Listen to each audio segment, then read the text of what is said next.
Hello everyone, welcome to the Age Group Triathlon Podcast. My name is Simon Olney, I'm a professional triathlon coach, and in this week's episode, I wanted to have a little bit of reflect back at the triathlon season of 2025. Going to cover a number of different areas, and we're also going to sort of have a little bit of a look ahead to 2026. A few predictions, a few updates, a few thoughts. There's going to be quite a bit of, bits I'm discussing here, which I guess is a bit sort of fluffier than usual. A few predictions, a few insights. But I wanted to have something a little bit light-hearted over the Christmas break. Now, to start with, I wanted to have a look at sort of the general trends that we've seen in the sport in 2025. Triathlon, it's a sport that is very fluid.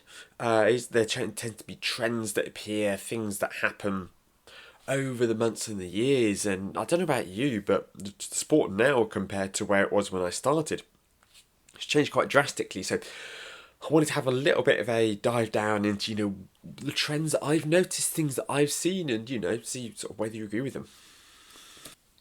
So the first one, sort of unfortunately, is that I think we've continued to see a decrease in participation over shorter distance racing.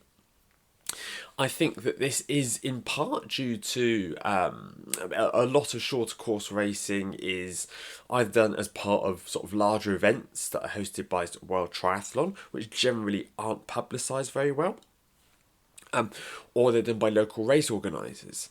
And these organisations, for the likes of World Triathlon, these huge races, they're not marketed. They're not pushed towards sort of people generally.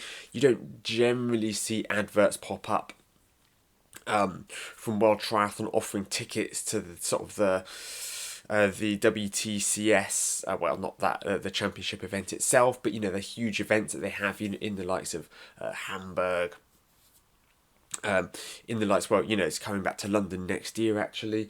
All of these big marquee events that they have in, they're not marketed, they're not pushed towards the general public. That's not to say they're not popular, but there isn't that kind of awareness of the sport. Whereas when you compare it to Ironman, and Challenge and SuperTri and T100, they have these big marketing machines that are out there that are outputting, trying to get people along to these short events. I just realised I contradicted myself there. I said SuperTri.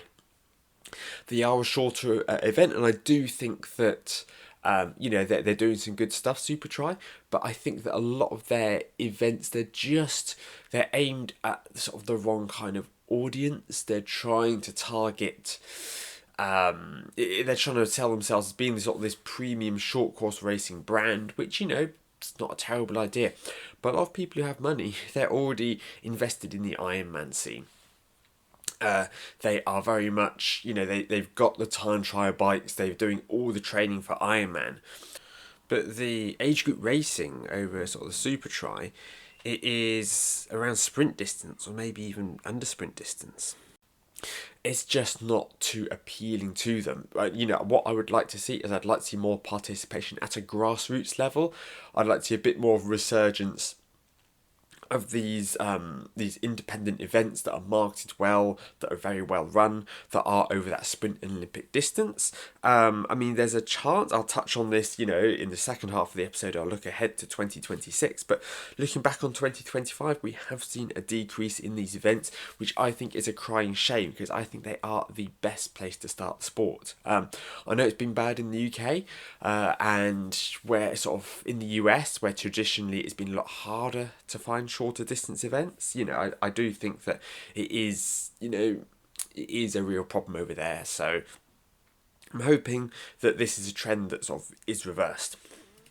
There is an increase, however, in middle and long distance event participation. Now, I think, what happened, this is just me speculating. I told you there'd be some sort of speculation. I think that around 2020, when COVID hit, I think that we had a lot of people who were regular Ironman athletes who just thought to themselves, you know what?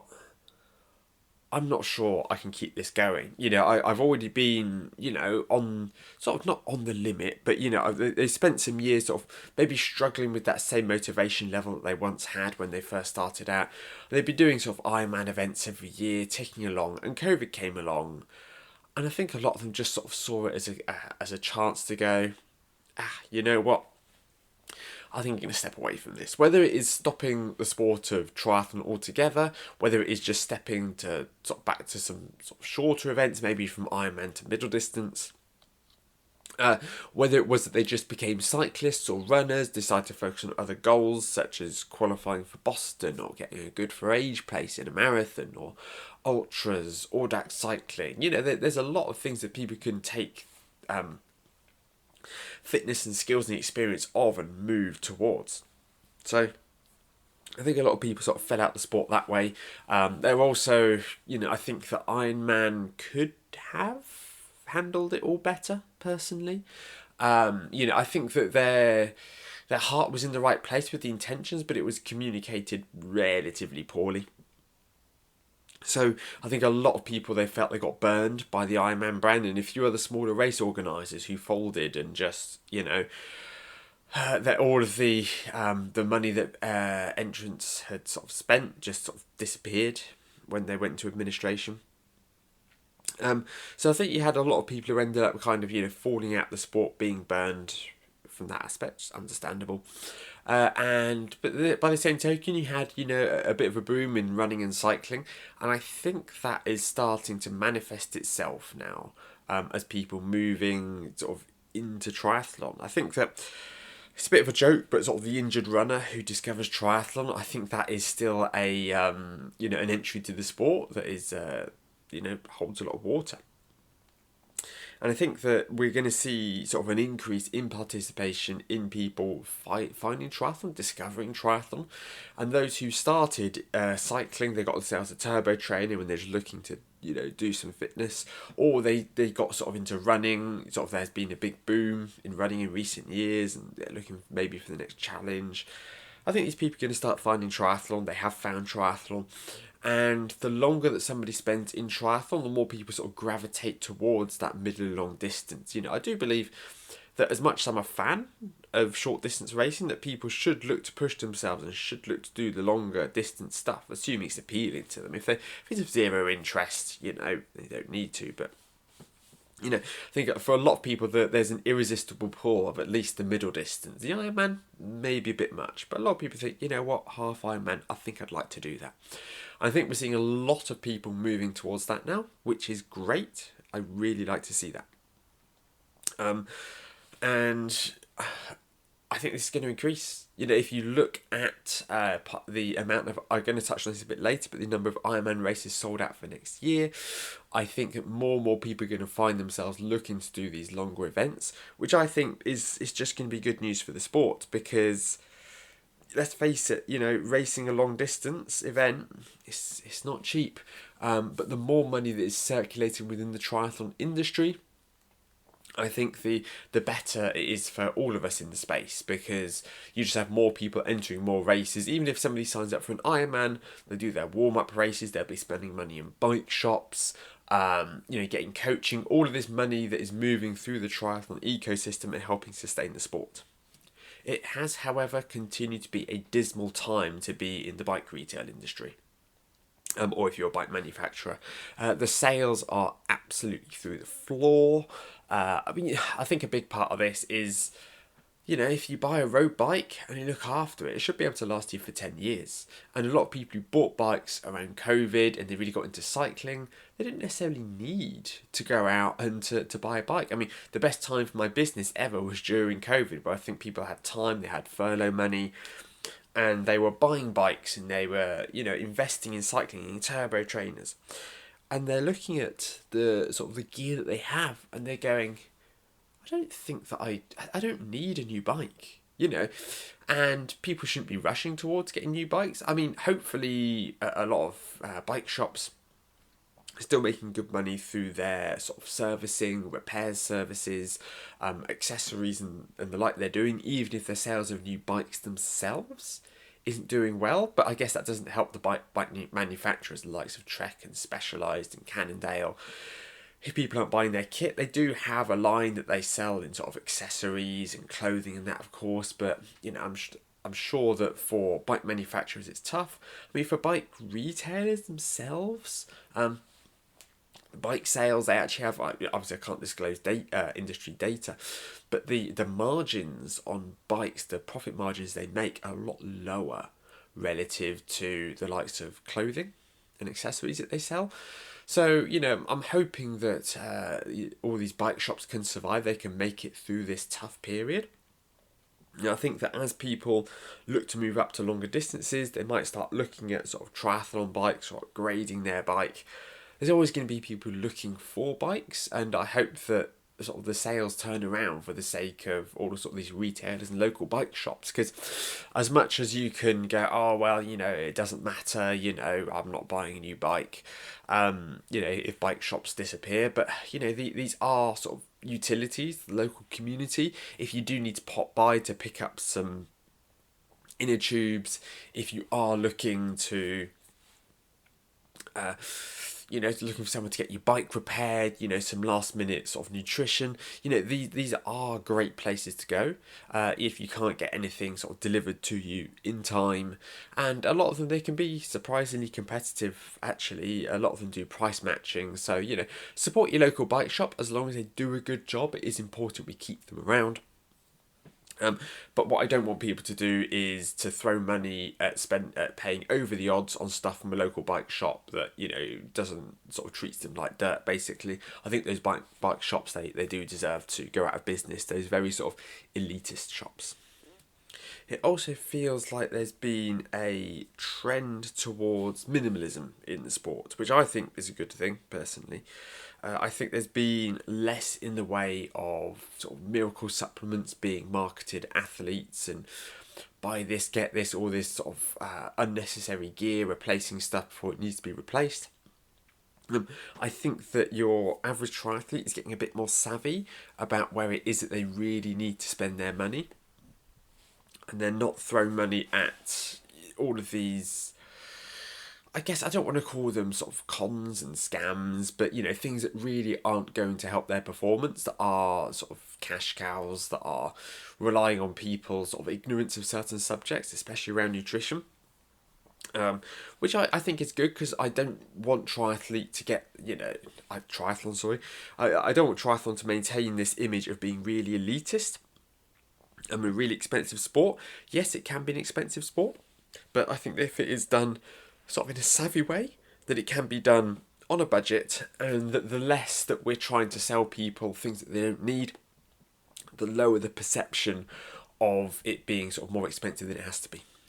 So I know this is the Age Group Triathlon podcast. I don't really talk about professionals and professional racing, but I'm going to make an exception for this end of year episode. Now, I want to talk about some of the trends that we've seen, some of the things that have happened that we've seen in the professional scene, and how we can learn from them as age group athletes. Now, the first one I want to touch on is what happened in Kona. Now, I imagine a lot of you will have seen the footage of the sort of the women's race, of course, this year in Kona, of Lucy Charles and of Taylor Knibb. Came off the bike right at the front of affairs, trading blows, and then I think sort of 20-something kilometres into the marathon, Lucy Charles was visibly in trouble and ended up pulling out of the race, which I think it really shocked everyone, because she has been so consistent at this race. She's won it. She holds the course record currently, I believe, from her dominant masterclass gun to tape victory back in Kona in 2023. All these second places that she had, she absolutely is. I wouldn't say she's the queen of Kona. I'd say she's got Daniela Ryf and Chrissy Wellington probably take that title, but she is one of the absolute standouts in the current professional field at Kona, and she just had a complete meltdown. And then sort of I remember I saw this happening. I'd had a really long day. I couldn't stay up and to 2:30 and watch the race finish. So I saw Lucy Charles pull out, headed to bed, and woke up in the morning. and saw that Taylor Knibb had pulled out as well, and that, I think she was only sort of a few miles away from the finish.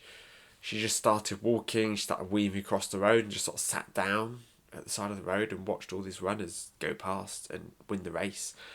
And this is the biggest event on the triathlon calendar. Look, I know we can talk about the T100 Grand Final, we can talk about Challenge Roth, but at the end of the day, if you asked all professional triathletes, so Nice as well, if you asked all professional triathletes which race it is that they'd love to win, it's Kona. It just is. Now, I dislike the way that people think of Kona as being the be-all and end-all of everything. I think there is too much of a focus on Kona personally, but that doesn't stop the fact that it is the most prestigious, longest-standing race in the world. Yes, the conditions mean that only a certain type of athlete can do well there, which is why I did like it in a way when the race alternated between Kona and Nice. But when the figures came out that, because the split was done primarily for the women, professional women, to make it more equitable for them, when the numbers came out, the vast majority of them would rather actually have a one-day race in Kona. Then just thought the writing seems to be on the wall, really, doesn't it? Especially when the participation was lower across triathlon, because a lot of people were qualifying more easily for World Championship spots and then deciding to step away from the sport. I think that at the end of the day, on balance, it was the right thing to do to change it back to one day a year in Kona. But getting sidetracked there. I think that what happened in Kona, it's a real insight in that, look, failing to finish an Ironman, it's not something to be ashamed of. It happens to everyone at some point if you race enough. If you are going to be pushing your limits, if you're going to come close to the limit, you're going to fail to finish. Now, I've been very lucky, I guess, in that of all the athletes I've coached over the years, I've never once had an athlete of mine that I've coached fail to finish an Ironman. But I am willing to admit that that is due to, the fact that for most of them, they weren't really pushing their limit. We played it safe. We didn't have aggressive strategies. And also, it's just me being very sort of careful with my approach to training, the communication with athletes, making sure that everything is in place to ensure that we get over that finish line. But there's also an element of luck there as well, we have to be honest. If it is another competitor crashing into my athlete, if it is their nutrition strategy that worked really well in training, just going down the pan, there are all sorts of reasons that somebody can fail to finish an Ironman. And nobody is guaranteed an Ironman finish. Now, if it comes to like a sprint triathlon, Olympic, probably not a 70.3, but those shorter distances, for the most part, if you line up on that start line, you can be a good 99% certain that you're going to finish that race. It would have to take something really bad. It would have to take a really nasty bike crash or injury for you to fail to finish. But when it comes to, I just had a flashback to when I failed to finish a trail race, and that was unpleasant. But when it comes to when you're looking at longer distances, nobody can ever line up on the start line of an Ironman and be more than sort of 80-90% sure that they're going to finish, because there's just so much that can go wrong over a day. So I would say, look, it's, if you turn up to an Ironman start line and you fail to finish, there's nothing wrong with that. I think the greater shame than sort of failing to finish is not even trying at all.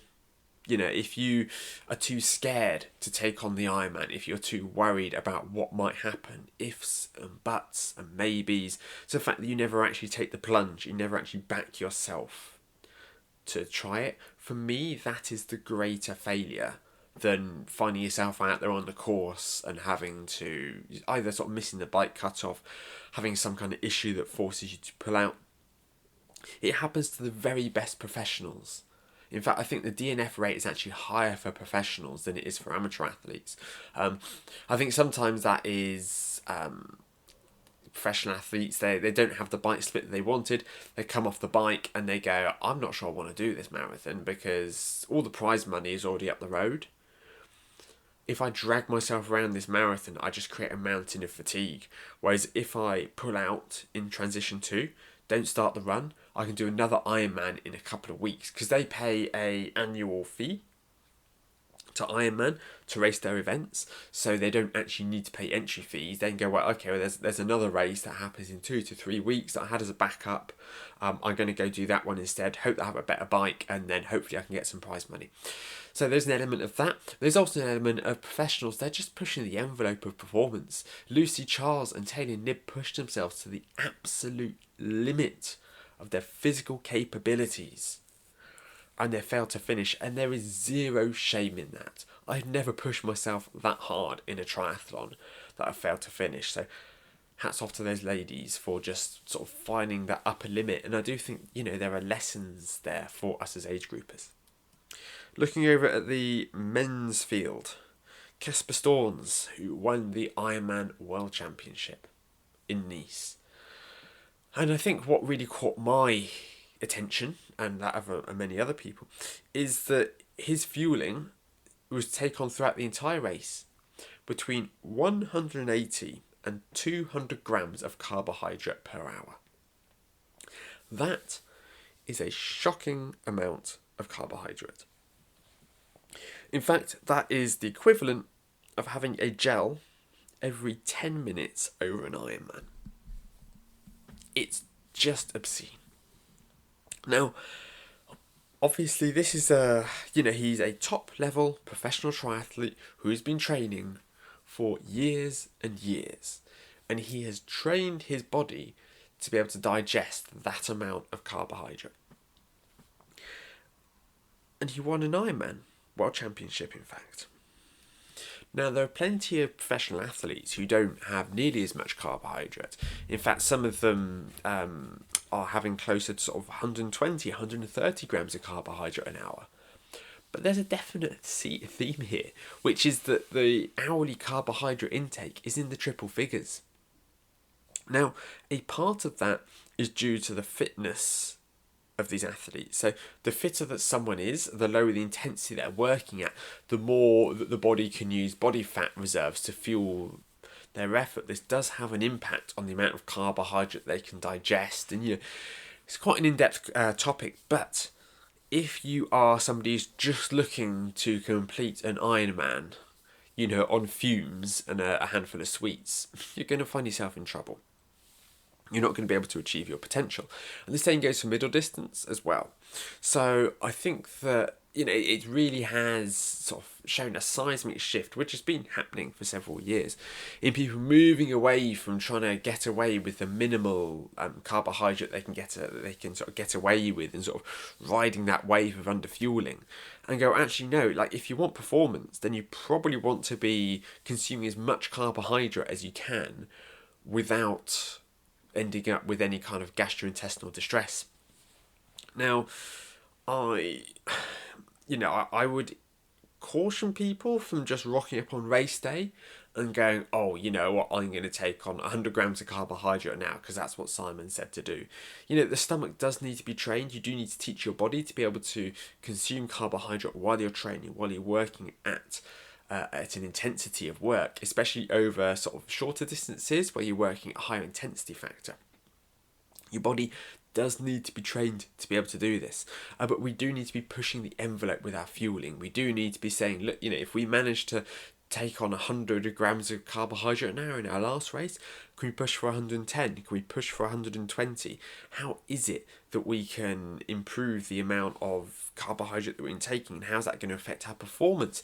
Because chances are, if you can train your body to be able to handle more carbohydrate, to digest carbohydrate better, you are going to see better results.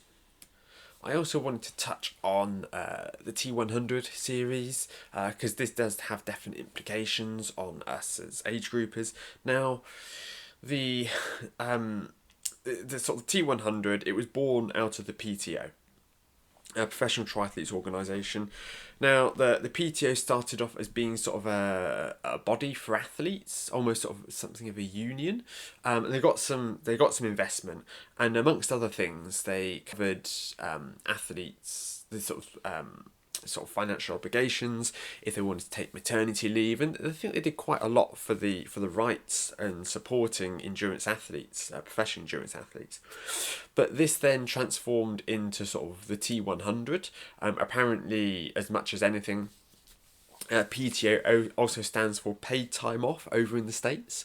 And so they were struggling sort of with the visibility as a result of that. So they changed to the T100. I think they've taken a step back slightly. Again, I don't know to what extent they're still supporting professional athletes.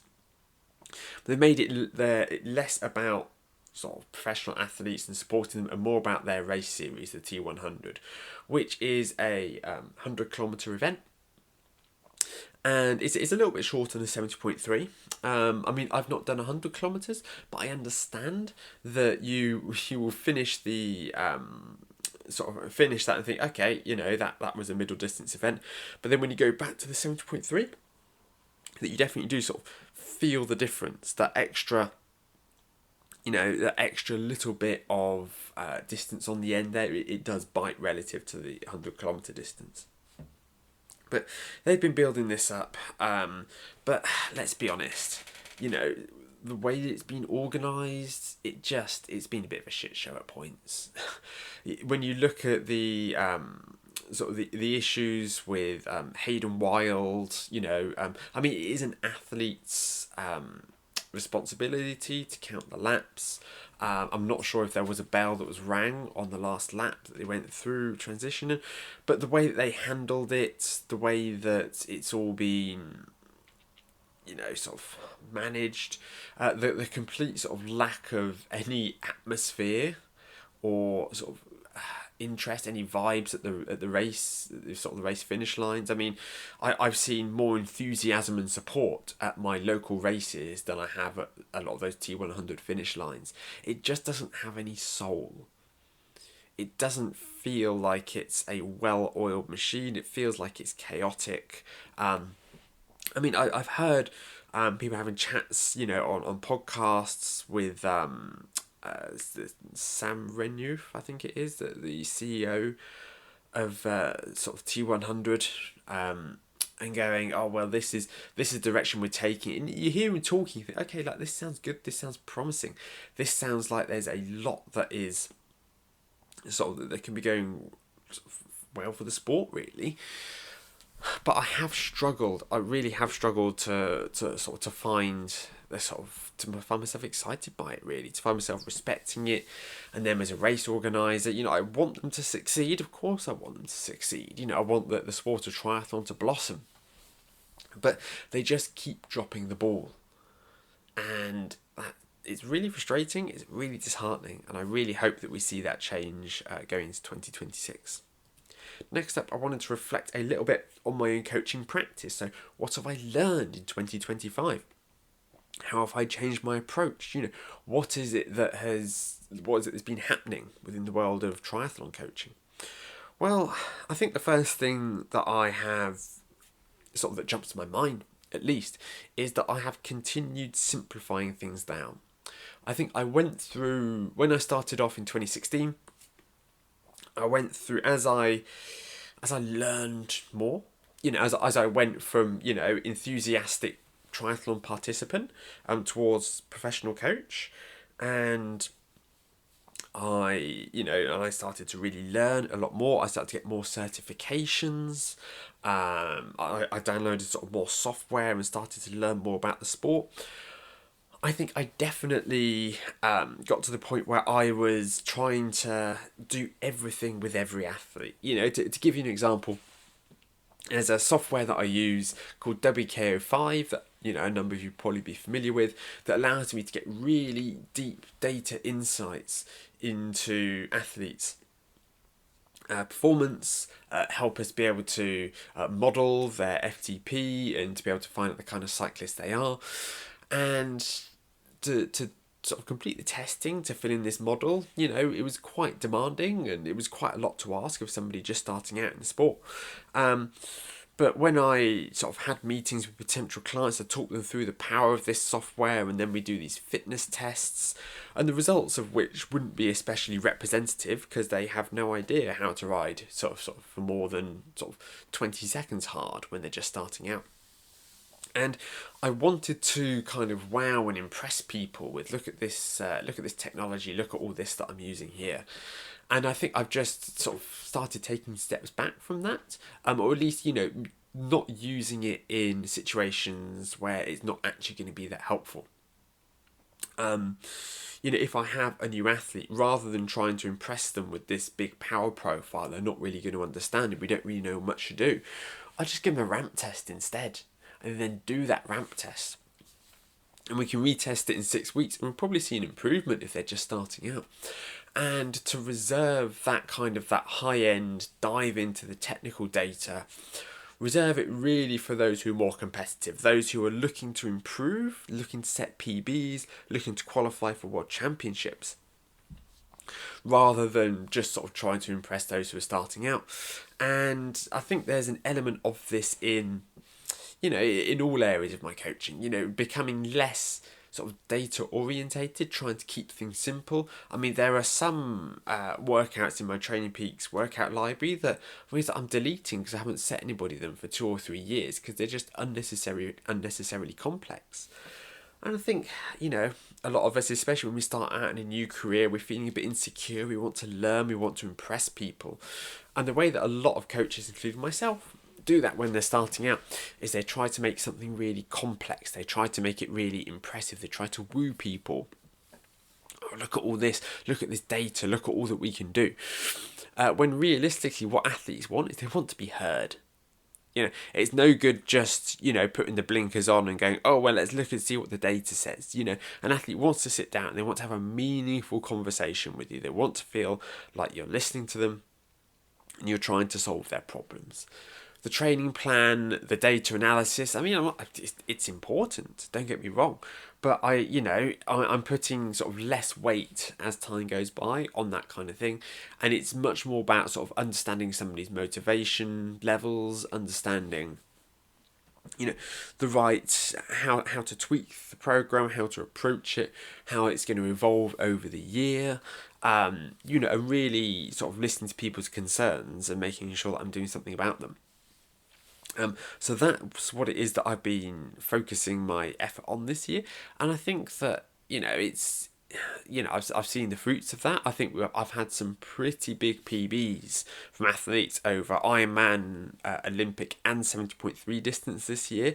Not really had anyone targeting the sprint, but have seen some really encouraging numbers just from kind of like nailing the basics, just from improving the communication with the athletes even more and making sure that we're working as a team. Now, something else I've done a lot of reflecting on in 2025 is what kind of coach do I want to be? What kind of, businesses that I want to run? Because, whenever any of us sort of start a new career or start a business, the goal is, to be able to make your ends meet with the business. And then, I managed to achieve my goal of buying a house purely with the income from my coaching business. Thanks to, some very profitable years in 2020 and 2021. I didn't have the same lockdown boredom that a lot of people did. I was sort of probably working harder than ever during that period.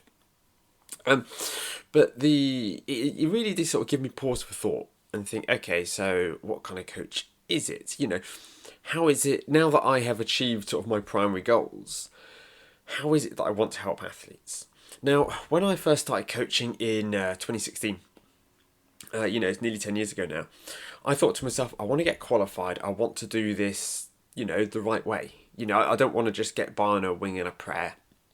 I want to learn. I want to develop. I want to get certified. I want to earn trust. So at the time, I realised that the qualification that I really needed was the British Triathlon, what was then the level 3. By the time that I completed it, it was the high performance coaching programme. But I realised that if I wanted to get this qualification, I was looking at 3 or 4 years before I could get there, because you have to complete your level 1 and your level 2. And then you had to wait, at the time, I think it was 2 years between graduating your level 2 and starting your level 3. And that program lasts for about a year. So it was a huge sort of undertaking. I thought, I can't wait 4 years to get qualified. If I want to get insurance, if I want to come across as being a professional, then I'm going to need some kind of certification. So I took the Ironman qualification, the Ironman Certified Coach course. Now, I will admit, I was very dubious at first. At the time, I didn't have an especially high opinion of Ironman as a company. I just thought they were sort of money grabbers, which, it's not completely inaccurate, is it? But as I took the course, I started to learn more about them as a brand and their values. You know what? I did start to warm to them a little bit. Anyway, I got this qualification. It was harder than I expected, actually. I got this qualification, and I then got a place as a result on the Ironman University website. And what that meant is when athletes sign up to a race, they get prompted by Ironman, are you looking for a coach? Have a look at our directory here. Now, the fact that I was in London really helped. I also had a website which ranked very good for a Triathlon Coach London, which really helped. And as a result, I got lots of just requests for coaching in my inbox, probably sort of 1 or 2 a week of people reaching out. However, in the space of 3 months, I was hit with a real double whammy, which was the Ironman University got sold off to TriDot, and they uprooted all of that, and all my leads just stopped coming in from Ironman overnight. An enormous blow. And I also upgraded my website. I've moved out of London by this point. I upgraded my website, paid a designer a not inconsiderable sum of money to give me a nice looking website.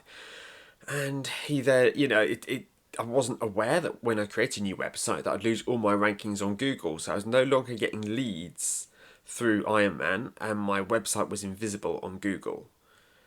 And suddenly I just felt very exposed, and I realised, I've kind of got used to, sort of expecting this golden goose to keep laying, as it were. My whole business, it was, the majority of it coming from Ironman, was based on somebody else. I was very vulnerable to somebody else and just pulling the carpet out from underneath me. So that I really need to reimagine very quickly this business to try and find a way forward, a way that works. Now, as part of this, I hired a business coach, someone who works with personal trainers and coaches, people in the fitness space looking to build their businesses. And I worked with him for some time. I definitely learned a lot. But as we got towards the end of sort of the relationship, I decided to walk away because I realised that he was trying to move me in a way that I didn't want to move, trying to take my business in a different direction. I mean, he was talking about, how to get a business ready for when you sell it. I was thinking, well, why would I want to sell my business? I haven't started this business to earn a quick buck and to sell it off for 7 figures at the end. I've built this business because I want to coach triathletes. This is simply a vessel for me to be able to share my knowledge and for me to be able to help people achieve their goals. Why on earth would I want to sell that? I can honestly see myself coaching, for, as long as my mind and body will let me. Writing, even if I step away from sort of having quite as many bespoke clients, still, be able to create resources and, have plans up there helping people that way. Why would I want to sell that? And again, as sort of another example, I attended a free webinar by a marketing agency that works in the world of fitness. Again, I'm not going to sort of mention the company, but they were just sort of trying to sell everybody, obviously, their marketing program. It wasn't cheap.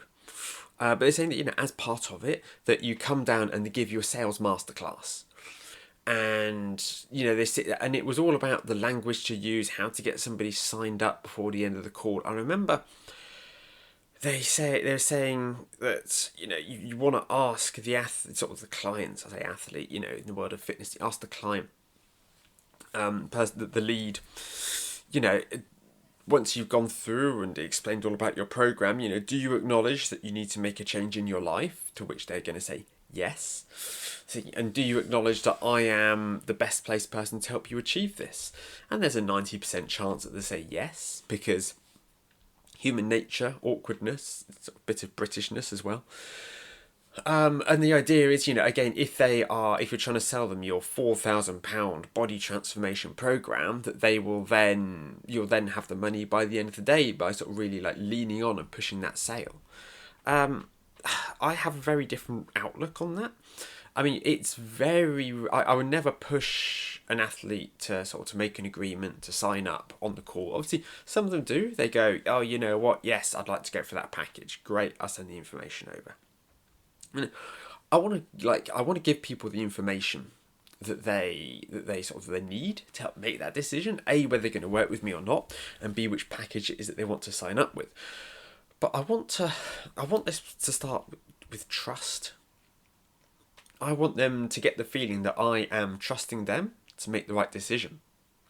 Because we are going to be, especially with some of my more premium programs, we are going to be in a lot of contact. We're going to have quite a close relationship.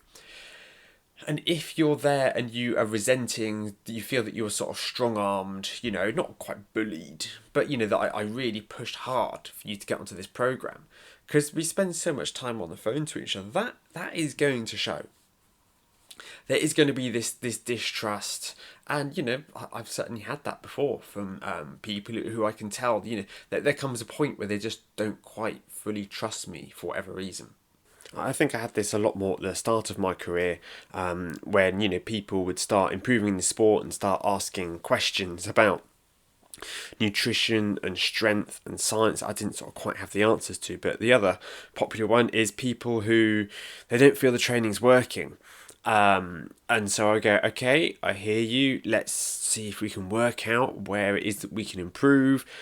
What is it that I can do? Help me help you. And they can't articulate what it is that they'd rather have instead. They just say it's wrong and they want me to fix it. And that's a big miscommunication, is that, working with a coach, it isn't about magically becoming faster. It's about communicating with that coach. But if you do have that vibe, it's not pleasant, it's not fun, it's not productive, and you don't achieve your results. So, I want my business to be based on sort of mutual respect and trust, and two people like choosing to work with each other because they really believe that's what's going to help them achieve their goals. Now, the downside to this is that, I do get my fair share of time wasters. I'd much rather do that and have a few people waste my time along the way. But, with those who I really believe I'm a good fit to work with and who really want to work with me, that we can create an awful lot. And it's not just about finish lines, it's about developing them as a person alongside themselves as an athlete and just helping them sort of become the best version of themselves. And this is the kind of coach that I want to be. I want all of my coaching to be based on respect. I want people to see me as being sort of an expert, somebody who they can trust, rather than simply someone who, talks a very good game and has got a very smooth sales pitch. Now, a couple of days ago, I got a message through from an old client who I really enjoyed working with. And he asked if I was around to have a chat about his goals for 2026. Yeah, of course, jumped on a call with him about 50 minutes later. And we helped him sort of complete his first Ironman, sort of in 2024. For 2025, wanted to go sub 3 at Edinburgh Marathon, but due to a mix of illness and injury, he wasn't able to, and he had to step away from the programme. Which was gutting for both of us. But when I was chatting to him on the phone, I thought, just sort of got himself sort of back into fitness. He said, well, he went to go get a bike fit, I imagine in sort of the spring, summer, when he was feeling a bit better. He said, and the guy did the bike fit, he was also a coach. And he said, we had a bit of a chat, and he sold me the world, he said, but failed to actually sort of act upon any of it, or to see the results that he wanted. And he'd had this ongoing hip issue which he'd told the coach about, but the coach just set him sort of a 2-hour long run with 8 hill sprints in the middle.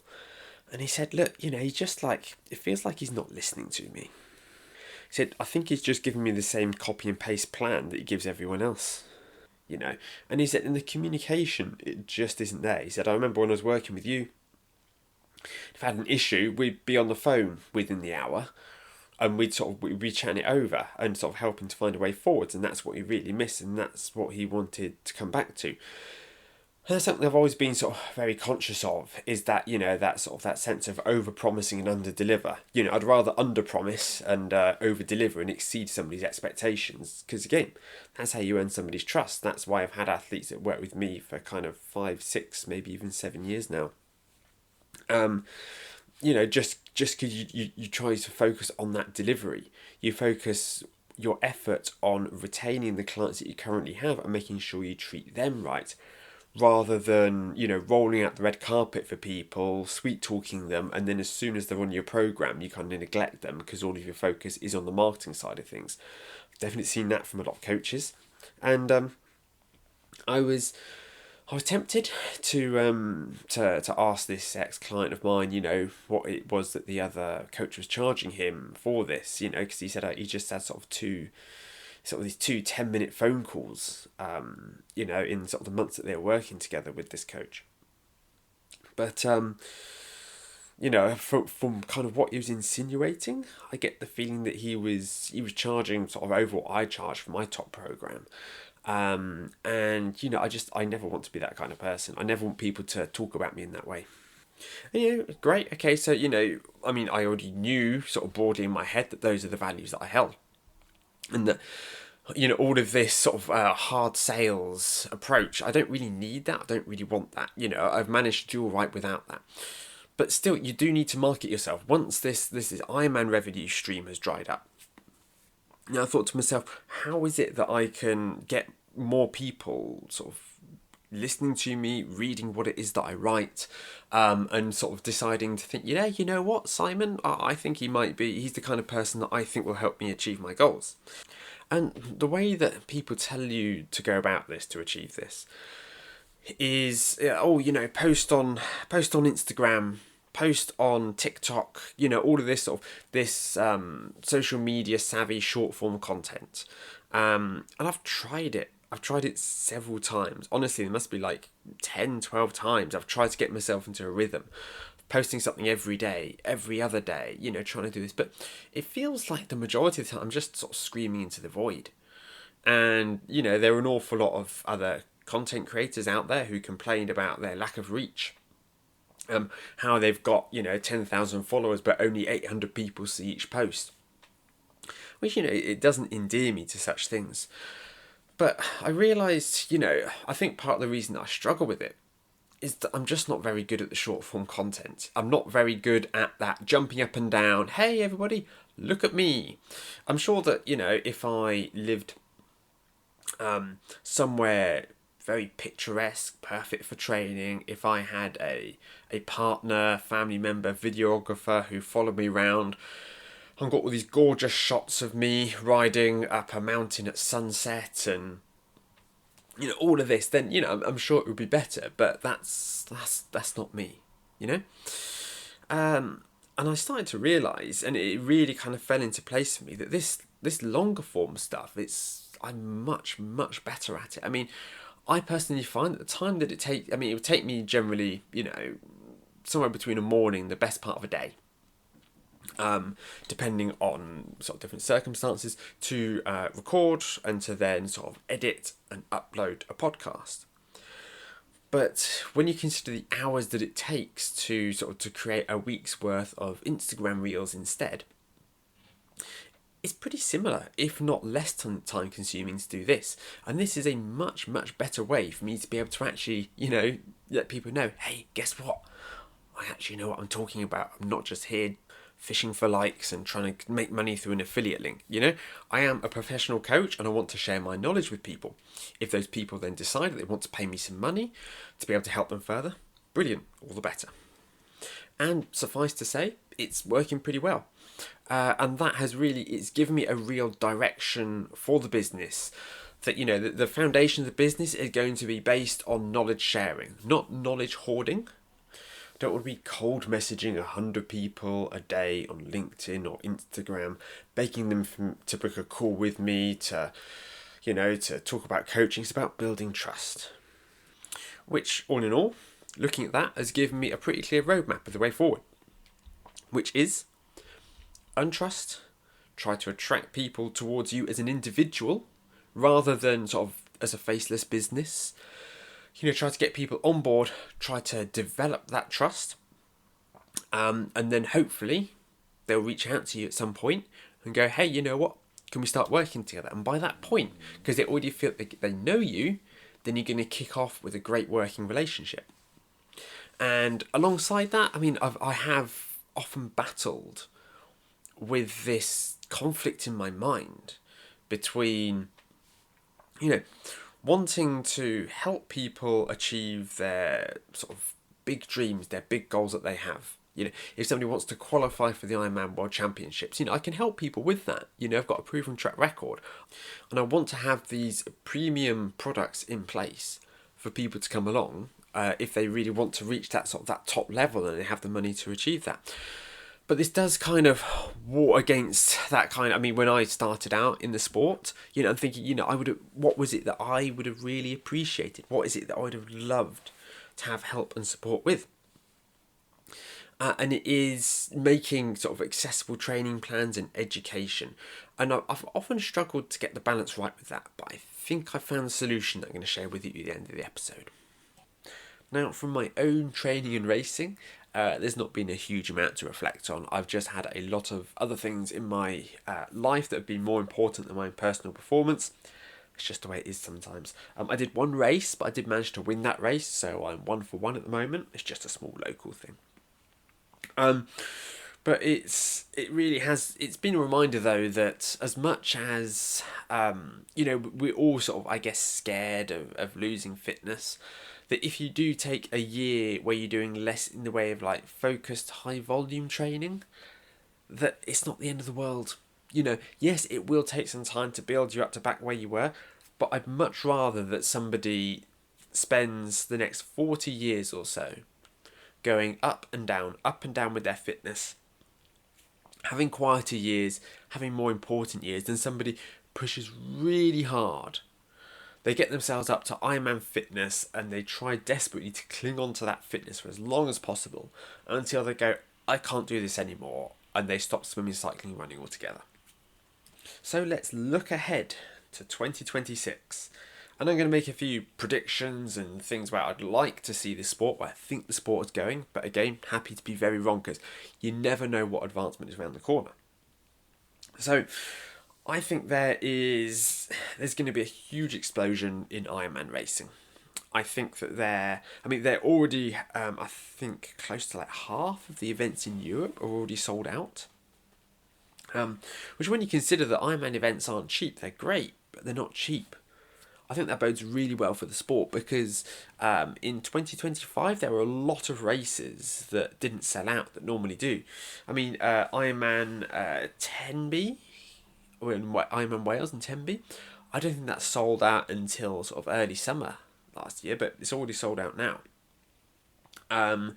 The Swansea's sold out. I think the only Ironman in the UK that still has space are Weymouth and Leeds. I think everything else is sold out, which is great, because it means more people participating in triathlon clubs. It means more people buying bikes and wetsuits. It means that that all these race organisers, they manage to keep themselves going, because yes, this is primarily a sort of Ironman that are going to be benefiting from it. But all of these smaller race organisers are going to be getting people who are going to them for their warm-up races as well. So I think, the better that Ironman is doing as a company, the better that triathlon as a sport does.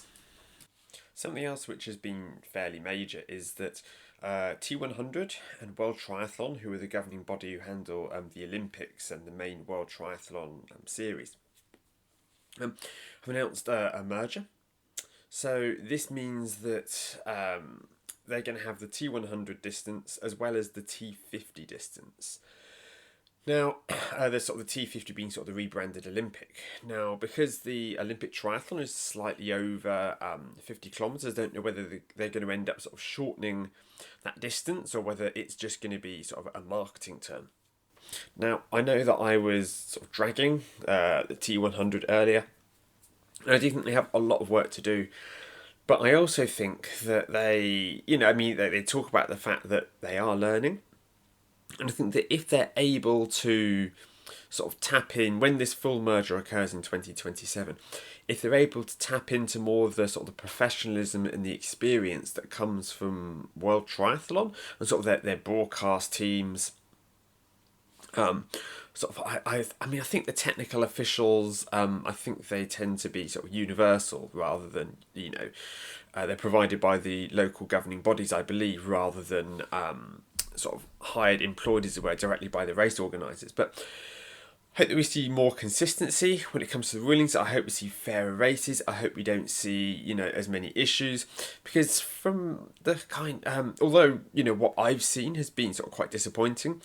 People I've spoken to who've been in who have sort of raced with T100, they have spoken quite highly of it. And honestly, think if there's any chance that this merger could see sort of T100 become more professional and just get more eyes on the sport, more people involved, living healthy lifestyles, it can only be a force for good, right? So I look forward to seeing how sort of T100 and World Triathlon envision this full merger going in 2027, getting some more details and seeing how that pans out over 2026.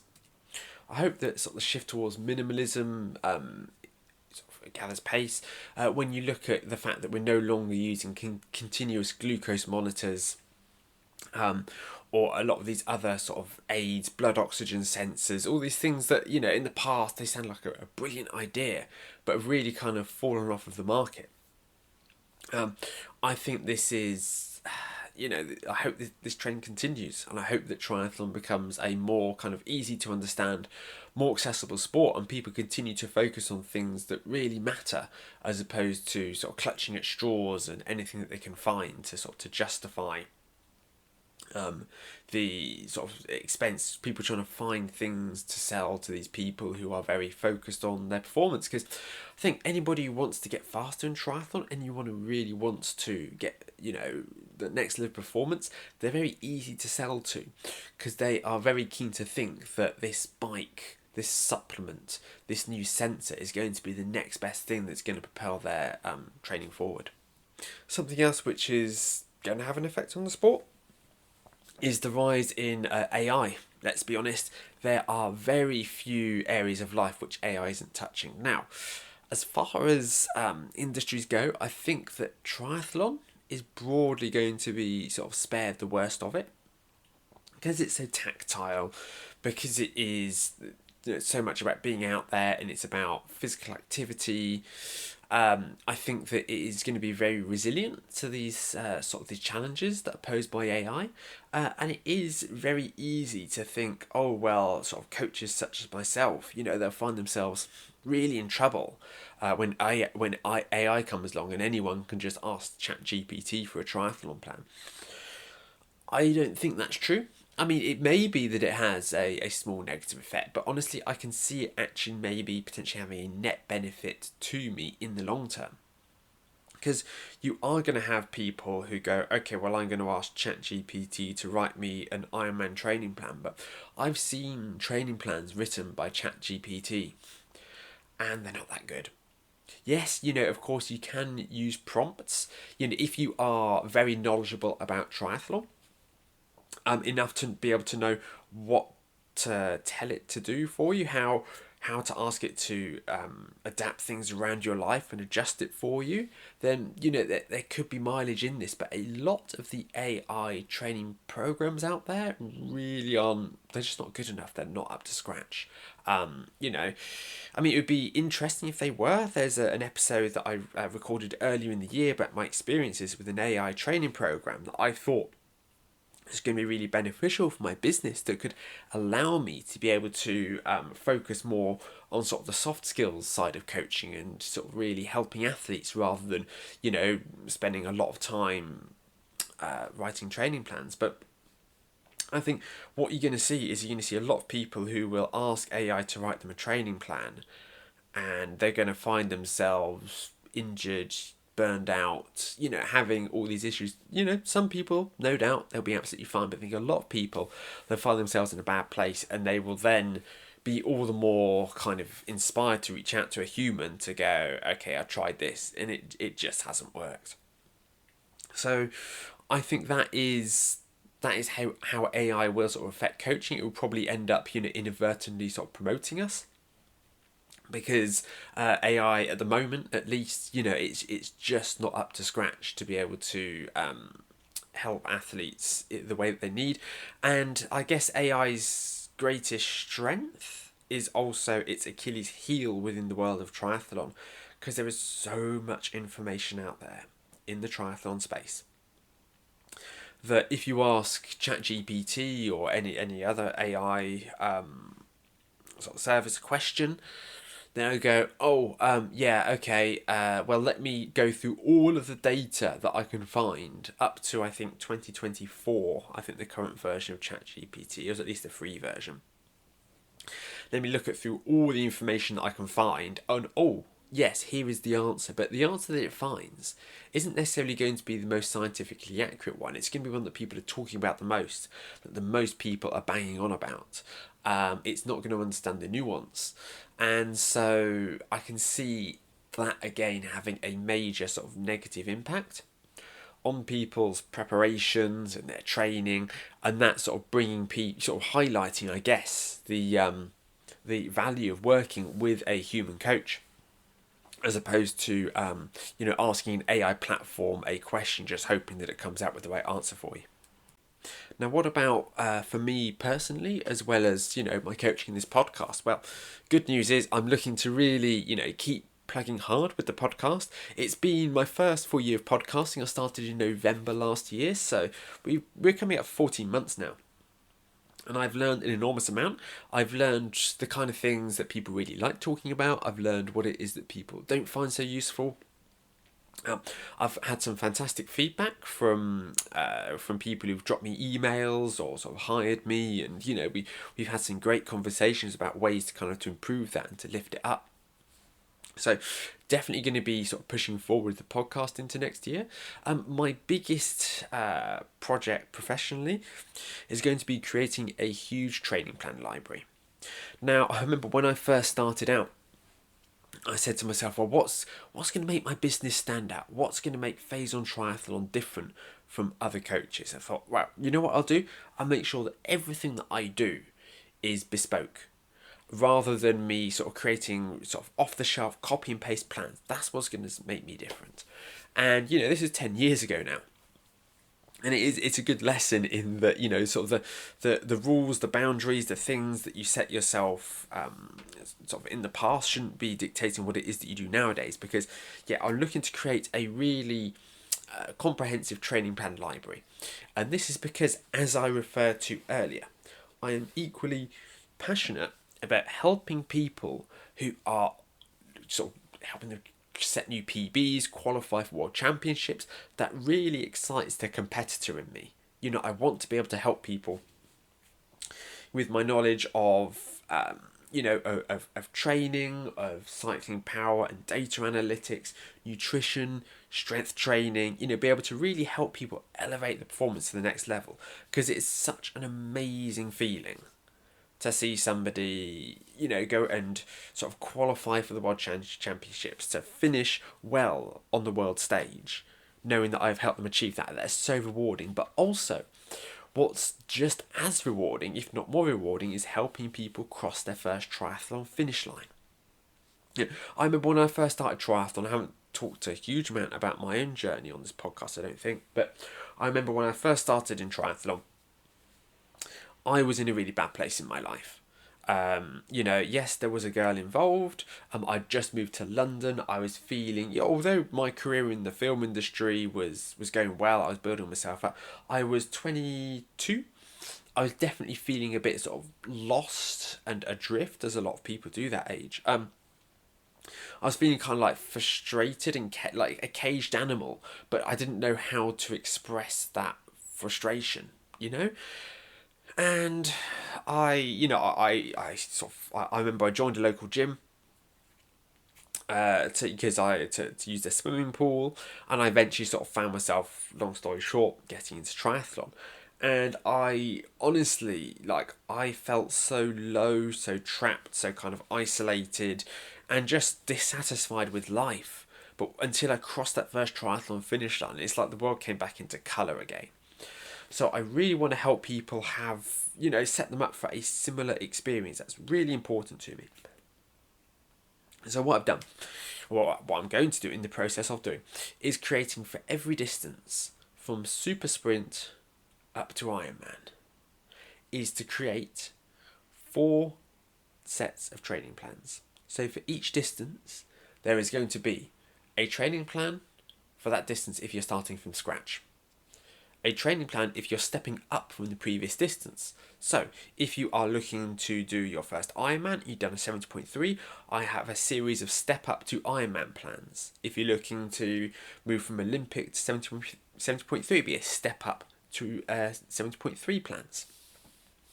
People who can already complete the distance of the next distance down and they're looking to improve. I'm also going to create a PB plan for each distance. So that is a plan for people who want to get faster over that distance. I think there is a gap in the market for people who are looking to improve. There's lots of plans out there for somebody looking to complete their first triathlon, their first 73, their first Ironman. But for people who are looking to improve, I want to create plans for them to be able to help them take their training to the next level to get the results that they want. And finally, I want to create for each distance a podium plan. So this is a plan for somebody who's looking to qualify for a World Championship event or to finish on the podium. And this is going to be high volume, really quite demanding training to help somebody sort of achieve that level of performance. And for each of these plans, I am creating a plan that is sort of multiple plans at each level. So what I spent a lot of yesterday doing is going, okay, well, I've got a 39-week Ironman plan that's on sale at the moment, and I'm turning that into a 38-week Ironman plan, 37, 36, all the way down to a 24-week Ironman plan. So no matter how many weeks you have between now and your race, there is a plan for you that you can pick up and start. So this is going to involve me creating hundreds, if not over 1,000 training plans for sale for people to come along and to start. And when you buy one of these training plans, it's not just a training plan on its own, it comes with 2 free courses. One, well, sort of guides really. One is called Training Peaks for Athletes, and it helps you understand Training Peaks. It helps you understand the workflow, what all the data means. It helps you get a really good idea of how to use the plan. So you're not just kind of there confused, unsure how to use it. You understand what grade adjusted pace is. You understand how to update your goals. You understand how to track your fitness.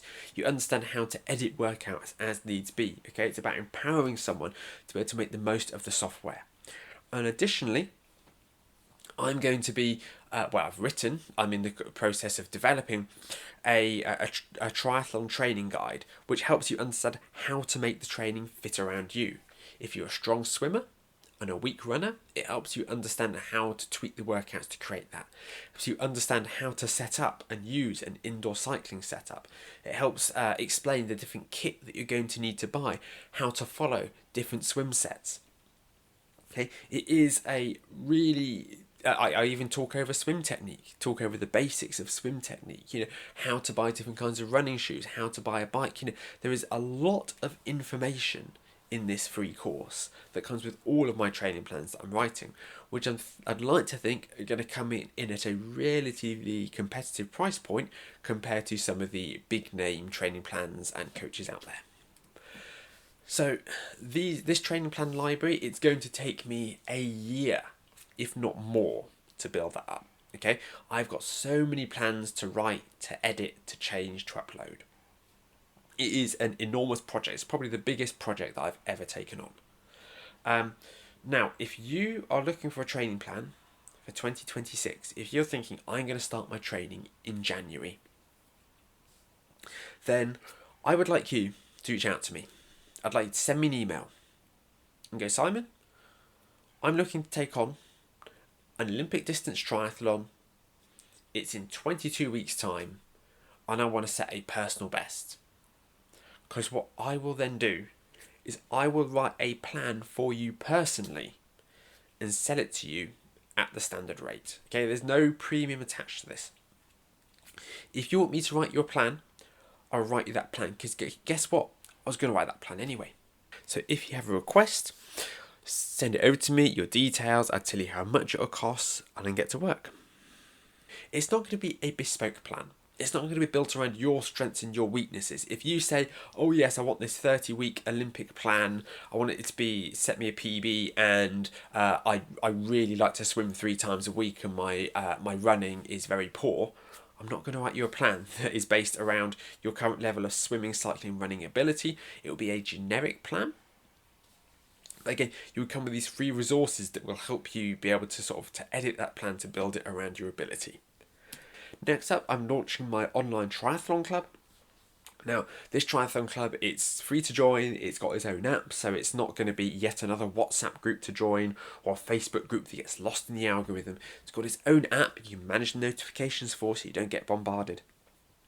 And you can head onto this app and you can discuss, you can ask me questions, you can ask me 1 question a week via the Coach Q&A forum. You can discuss the sport with the other members. There is going to be a free weekly swim set that I'm going to be uploaded for you to go and follow. If you keep completing these swim sets, if you post, if you engage with members, if you reply, if you continue to contribute to the club, you earn points. And as you earn points, you can redeem these for free coaching products. So to start with, it's going to be ebooks, short courses and the like, but if you keep consistently contributing to the group, helping, lifting other athletes up, Poppy, behave. If you keep contributing to the group, I will give you free one-to-one coaching sessions with me, which could be a consultation, it could be help with your nutrition on a one-to-one basis, it could be a swim stroke analysis. Okay, this group, I really want it to be a success. I really want to encourage people to start contributing. Now, it's going to be probably a little slow when it starts. These things take a little bit of time to build themselves up to speed, but I'm hoping that everyone listening to this, when I put out this special episode on the 1st of January, is going to sign up to the club, start contributing, so we can start creating something really special. And hopefully in time, we'll have like a club kit that people can wear to events. We'll have group rides on virtual cycling platforms. And hopefully we can create a really special community.